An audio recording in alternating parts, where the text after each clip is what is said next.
کر کے نکلے سب کی خط کو لیا، مگر جب شکر تعالیٰ دینے کی بات آئی تو ہاتھوں میں پردہ کر کے رکھے. کیسے لیا؟ ہاتھوں میں پردے کر لیے پھر خط کو لیا. شکر تعالیٰ دینے کہنے لگے بادشاہ کیا انصافی کیا نا انصافی ہے، سارے خط کو آپ نے ڈائریکٹ ہاتھ سے لیا، میرے خط کو آپ نے انڈائریکٹ وسیلہ بنا کے پردہ کر کے لیا. اورنگزیب عالمگیر فرماتے ہیں شکر تعالیٰ دیوی تو اپنے مردوں کے لباس بدل کے اپنی جسم کو چھپا سکتا ہے مگر میری نظر کو نہیں چھپا سکتا. میری نظر میں غوث اعظم کی نظر سما گئی ہے، میرے نظر میں خواجہ نواز کی نظر آ گئی ہے. سنو تم سمجھتے ہو اورنگزیب کو کچھ معلوم نہیں، میں نظریں جھکاتا ہوں تو تحت سرا دیکھتا ہوں، نظریں اٹھاتا ہوں تو عرش مولا دیکھتا ہوں. تم ایک لڑکی ہو اور میرا اور تمہارا پردہ ضروری ہے، اس لیے میں نے پردے میں لیا.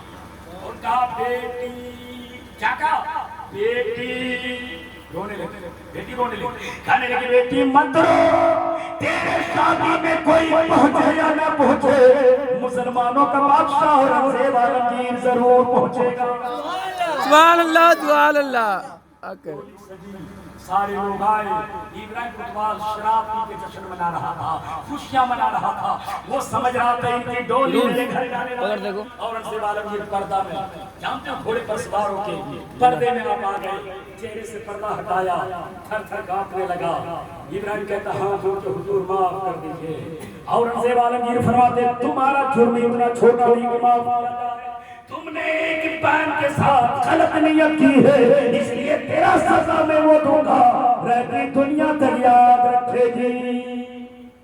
بولا تم نے تو ابھی تک ناچ گویوں کو بلایا تھا، شراب پی کر مست ہو رہے تھے، اب میں برابرہ کو بلاؤں گا، پنڈتوں کو بلاؤں گا. پوری بھارت سے پنڈت گئے تھے بنارس کی بانی پر.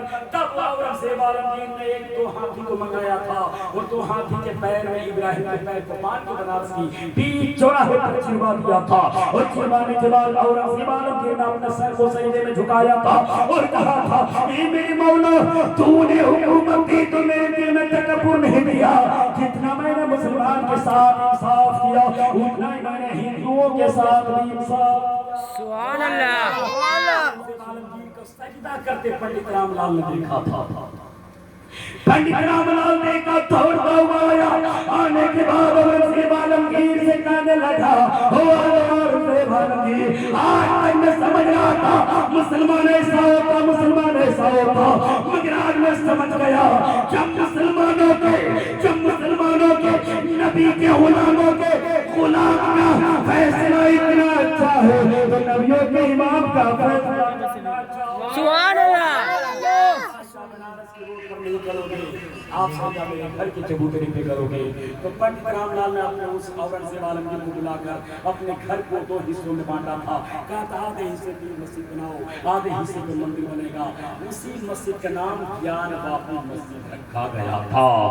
کسی نے الزام لگا دیا لیکن میں کہہ دیا اے دشمن اسلام تیری خیر نہیں ہے، اللہ کے گھر دیر ہے اندھیر نہیں ہے. اللہ کی مار میں آواز نہیں آتی مگر مار ایسی پڑتی ہے، نسلیں برباد ہو جاتی ہے. آج حکومت تیرے قبضے میں ہے تو کسی پر ظلم نہ کرو، کسی پر اتیاچار نہ کرو، کیونکہ پنڈت رام لال نے زمین لیا تھا، کہا مسجد بنائی جائے گی، مسجد پر اللہ کی عبادت کی جائے گی. آج زمین کے خزانہ کی رسید پنڈت رام لال کے نام پہ کرتی ہے. ہائی کورٹ نے فیصلہ دیا، سپریم کورٹ میں بھی فیصلہ ہمارے حق. سبحان اللہ. کبھی کر دیا جاتا، لوگوں کو پتہ ہو جائے، معلوم ہو جائے، لوگ اسلام پر نہیں کرتے. ابھی گیریڈی میں ایک ضلع تھا دامودر، گیریڈی ایک ضلع ہے دامودر کی ایک جگہ کا نام ہے. ہندوؤں نے مسجدوں میں اذان بند کر دی تھی، کہا تھا یہ تم کیا کرتے ہو نہیں کرتے ہو.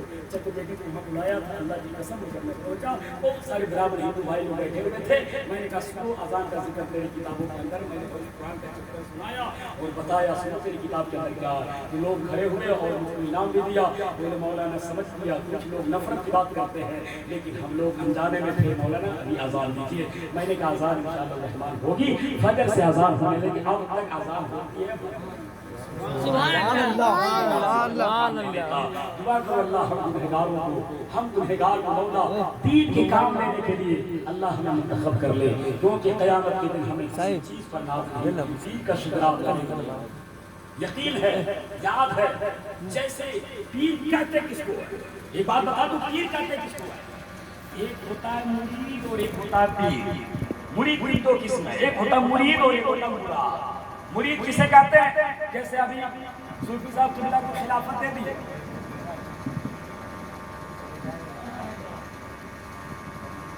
میں بتا دوں پیر جیسے ایک مرید ہوتا ہے ایک مراد ہوتا ہے مرید کسے کہتے ہیں جیسے ابھی پیر تحریک کے برابر ڈاکٹر اسلم رضا صاحب قبلہ کی ہاتھوں پہ ہاتھ دے دیں گے تو کیا ہوگا ہاتھ دے دیں گے تو مرید کہلائیں گے لیکن اگر کوئی بندہ ہاتھ کے ساتھ اپنا دل دے دے تو مراد اس لیے خواجہ سے مرید ہونے والوں تو لاکھوں ہوئے مگر خواجہ الدین ہوئے تو پیر کی مراد ہو گئے خواجہ الدین سے مرید بھی لاکھوں ہوئے لیکن خواجہ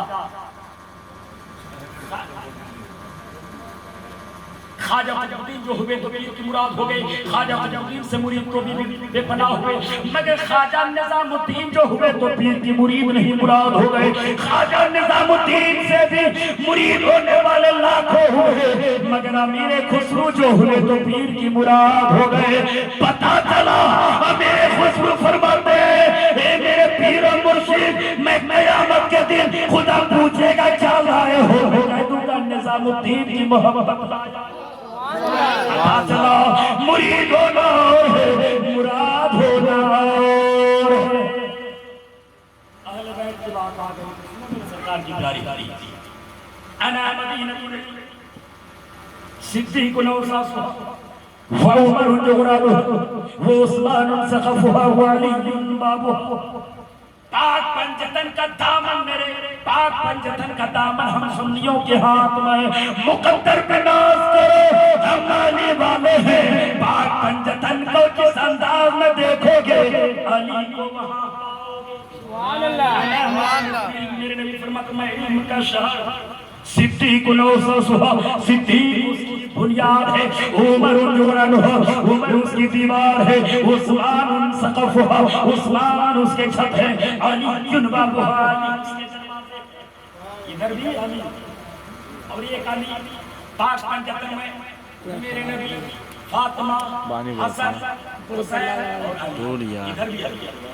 ادھر سے دیکھو کہ علی ملے گا کیونکہ سلسلے جتنے چاہے قادریہ ہو نقشبندیہ ہو شہروردیہ ہو رضویہ ہو ابولیہ ہو فریدیہ ہو دیغیہ ہو چاہے جتنے سلاسل ہیں سب کو دروازہ مولا علی